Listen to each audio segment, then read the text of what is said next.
I've got the full list of UK VED 1st of April tax rises, and they are eye-watering, I'm afraid. So let's start with this. From the 1st of April 2026, nearly 60 new cars sold in the UK will be hit with a £5,690 tax bill in year one. Yeah, nearly £6,000.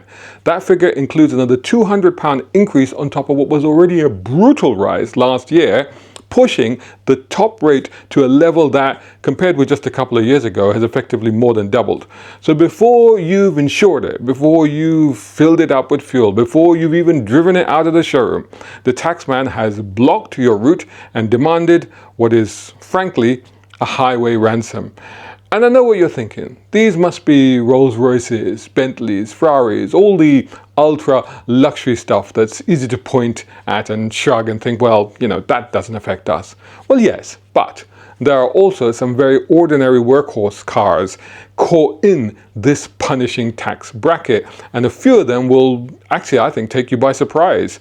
And once you dig into the Treasury's own numbers on the government website, and I'll put the source of this link as well in the description, so it's all there. Once you look at it, one thing becomes painfully clear. When it comes to VED, that's Vehicle Excise Duty, or road tax as most of us still call it, hardly anybody escapes the rises. Not new car buyers, not used car buyers, not enthusiasts, not even people clinging on to older cars, hoping to keep some semblance of independence, mobility, and dignity and sanity intact. I'm going to walk you through the entire UK Vehicle Excise Duty system as it stands from the 1st of April 2026, explain who gets hit, how often, and why this is increasingly starting to feel deeply unfair, especially for the enthusiast motorist. The real ultimate guide to VED from April 2026 is coming up right after this. A brown car guy.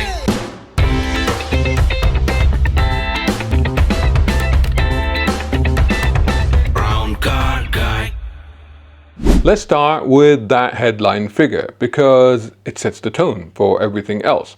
According to Treasury's budget, Annex A, cars registered after April 2017 that emit over 255 grams per kilometre of CO2 will now attract a first-year VED rate of £5,690. That's a £200 inflation-style increase for 2026-2027. And it comes on top of a brutal rise that over a very short period has effectively more than doubled the top rate compared to where it was just a couple of years ago, as I've already said. Around 60 cars now fall into this top brand, and the full list is actually on the screen. So yes, it includes the obvious stuff: big V8 luxury saloons, high performance SUVs, exotic cars, but look closely and you'll see it also includes cars that until recently were possibly seen as attainable, practical, and even, you know, workmanlike. Ford Mustang, okay, that may be a sports car, but it has always been seen as the ultimate blue-collar hero muscle car. Unfortunately, it no longer has a blue-collar price status, starting at £60,000, including that VED first registration fee. But then that fee also hits the Ford Ranger pickup truck, a proper workhorse. Talking of which, it even hits the humble Toyota Hilux. Top Gear couldn't defeat it by drowning it, dropping it off a building, or setting it on fire. But the Treasury may finally finish the job with a near £6,000 first-year tax hit. And if you're wondering why, it's down to weight and CO2 output because of the diesel powertrains that sit right at the top of that emission scale. So if you're thinking of buying a new luxury car or a new supercar or a sports car or even a pickup truck or something even as practical as a Land Cruiser, yep, even that one, then it's worth doing one thing first. Check how much the Treasury wants off you before you actually sign anything. And it's not just the top band rate that's gone up. The other first-year rates for new cars have also increased, and the full table is on the screen now.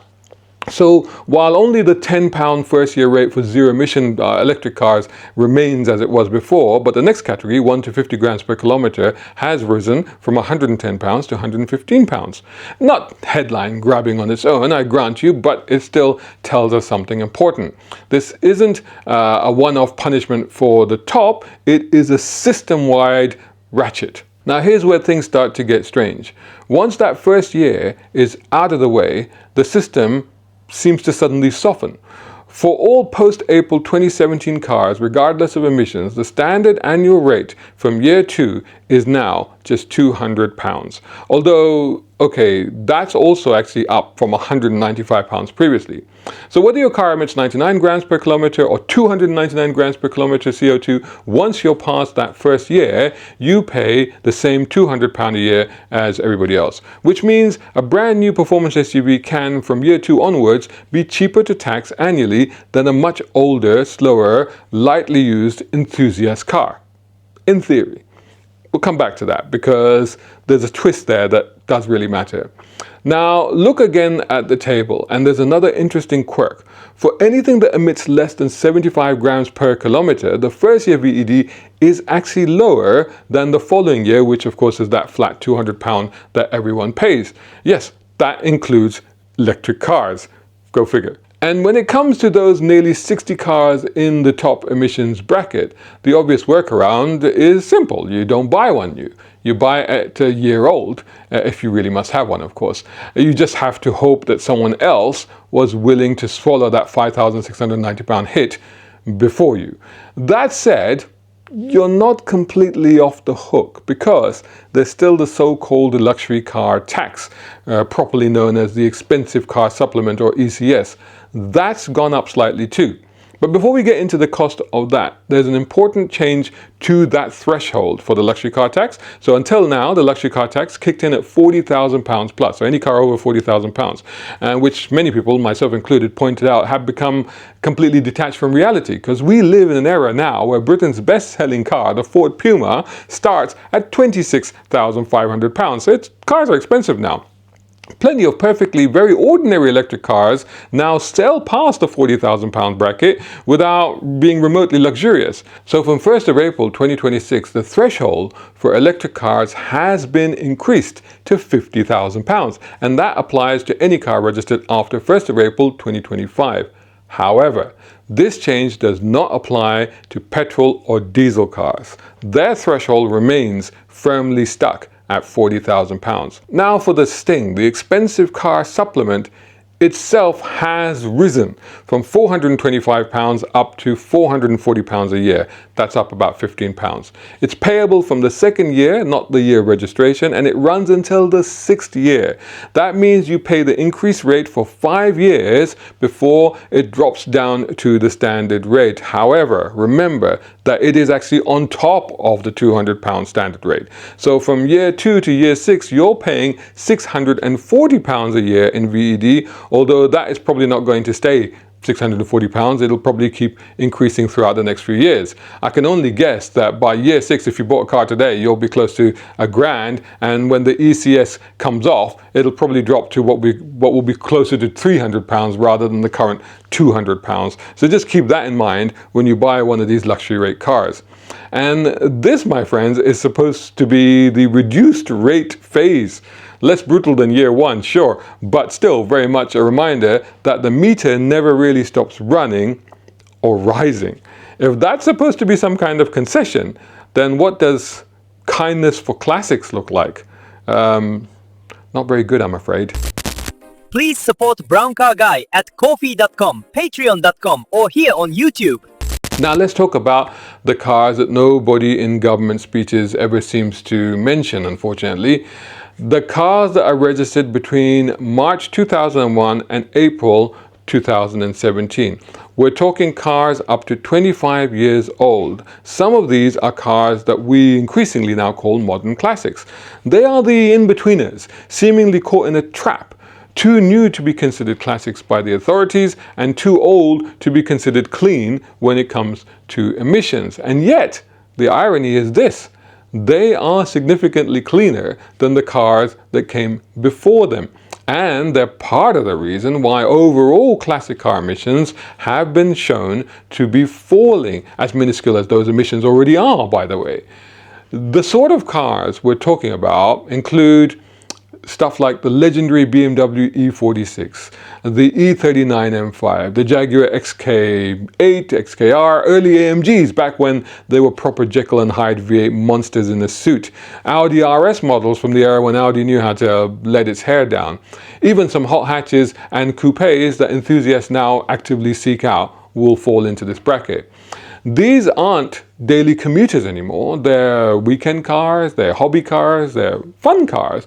They're cars that get polished and photographed probably more often than they actually get driven. And yet these are the cars that arguably get treated the harshest of all because they sit under a completely different VED regime, one based purely on official CO2 emissions figures from a time well, nobody really imagined that those numbers will still matter quite this much. So from April 2026, the top bands for these cars look like this. Band L, emitting between 226 and 255 grams per kilometer, now costs £760 per year. That's up £25. Band M, emitting over 255 grams per kilometer, now costs £790 per year, up £30. And yes, that's every year, and it'll probably keep going up every year as well. Let that sink in for a moment. A 20-year-old car that might do maybe 2,000 miles a year, that spends most of its life tucked away in a garage, now costs £790 a year just to be allowed to turn a wheel on a public road. And that's what really stings, because while new cars get absolutely walloped once, and then they're quietly forgiven, if you like, modern classics get taxed again and again and again, more and more and more, simply for surviving. No reward for being maintained, no recognition that they're driven sparingly, no acknowledgement that environmentally speaking, keeping an existing car alive is often better than scrapping it and building a new one, or that they are potentially culturally significant. They just sit in the worst possible tax window, too new to benefit from the old engine size rules and too old to enjoy the post-2017 flat rate. Honestly, this is a segment that really they need to look at again, because at the higher end, these rates don't just feel harsh, they feel deeply unfair. Please like, share, comment, and subscribe. At this point, a lot of people reach the same conclusion. Fine, I'll just buy something even older. Something simpler, something more mechanical, something that predates all of this modern nonsense. Except even that escape route is starting to close, because when you go back to the same Treasury tables, the ones that set the rates for April 2026, you discover that even the oldest cars haven't been left alone. Cars registered before the 1st of March 2001, which are taxed purely on engine size rather than emissions, have also seen increases. For the year 2026 to 2027 tax year, if your car is up to 1549cc, so up to 1.6 litre, you now pay £230 a year, up from £220. If it's over 1549cc, you are paying £375 a year, up from £360. It's just £15 you're thinking, I get it, but boy, that figure is creeping close to £400 now.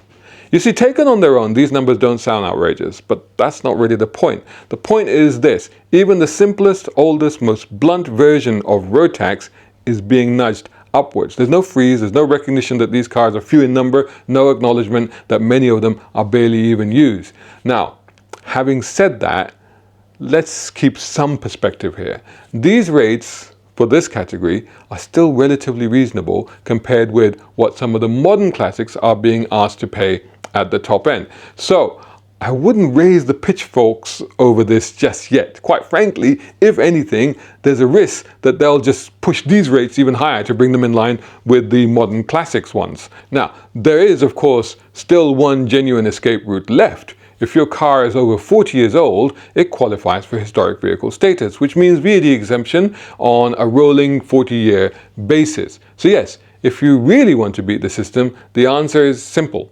Hold onto your car, maybe even put it away somewhere and just wait till it hits 40 years old, or just buy a 40-year-old car. This is the only comprehensive guide to car journalism and content creation. The Ulysses Files is a novel, an all-action thriller with great reviews on Amazon. A collection of 13 short stories written over 20 years featuring cars, sci-fi, and stories about the human condition. Please buy Brown Car Guy's books available on Amazon.com or Kindle Unlimited. So to recap, New cars get punished hard once, older cars get punished gently but repeatedly. No band ever goes down, your tax bill will only ever go up. This is fiscal creep dressed up with political platitudes. And here's the annoying bit. It doesn't hit everyone equally. It hits the people who keep cars the longest. We're talking enthusiasts, collectors, the people maintaining older vehicles, the people opting out of the constant new car churn, which frankly, many people are these days, including young people. And you can see why. Plenty of people are just fed up with screens and soulless drivetrains and overly intrusive tech that's watching you as you're driving. And they're deliberately choosing older, more tactile cars instead. Ironically, those are often the people doing the least environmental damage. Now, for the moment, used car buyers still come out looking fairly sensible in all of this. That £5,690 first year hits, well, someone else has already swallowed it. Which is why used performance cars, luxury cars, and even big engine stuff can still make sense on paper. You dodge the showroom tax, you pay the flat rate, and you just carry on. But here's the long-term sting that doesn't really get talked about enough. If new car buyers balk at that higher overall cost of acquisition because the prices have just been pushed up by those high rates of first-year tax, then fewer people will register those cars new. And if fewer new cars are registered, fewer of them filter into the used market later on. This matters because we're already short of used cars. It's estimated that as many as 1.8 million cars are missing from the UK used market, lost due to factory shutdowns and semiconductor shortages during and after the COVID pandemic. The result? Prices for older cars are actually already much higher than they should be. So choice narrows, access becomes restricted, and all of it happens without even a single ban being announced. That's the clever bit. Makes you think, doesn't it? So April 2026 isn't just about a headline £5,690 tax bill or quietly running modern classics off the road. It's about a system that does four things at once. It punishes buying new, it punishes keeping old stuff, it punishes doing the right thing, and it appears to reward the churn of high carbon footprint, short shelf life, sub 50k EVs. Cleaner? Yes, of course. Wasteful? Also, arguably, yes. It's not great really, is it? And the funny thing is, hardly anyone seems to be talking about it like that. So I'm genuinely curious to know where you land on all of this. Would a £5,690 tax surcharge stop you buying new? Would it stop you buying that Ford Mustang? Would a £790 annual tax bill put you off what many would consider to be the best BMW M3 ever made? Or are you already planning to sit tight, buy wisely, tuck your pride and joy away for a few years and ride this out, if that is even possible? Drop your thoughts in the comments below because this isn't going away. And frankly, neither is the tax man. Shout out time, guys. Thank you so much. Hey, if you enjoy my content, why not get involved? Buy me a coffee. You can do that at either of these links. Or if you're watching on YouTube, buy me a thanks or take out a membership. It all helps. It really does.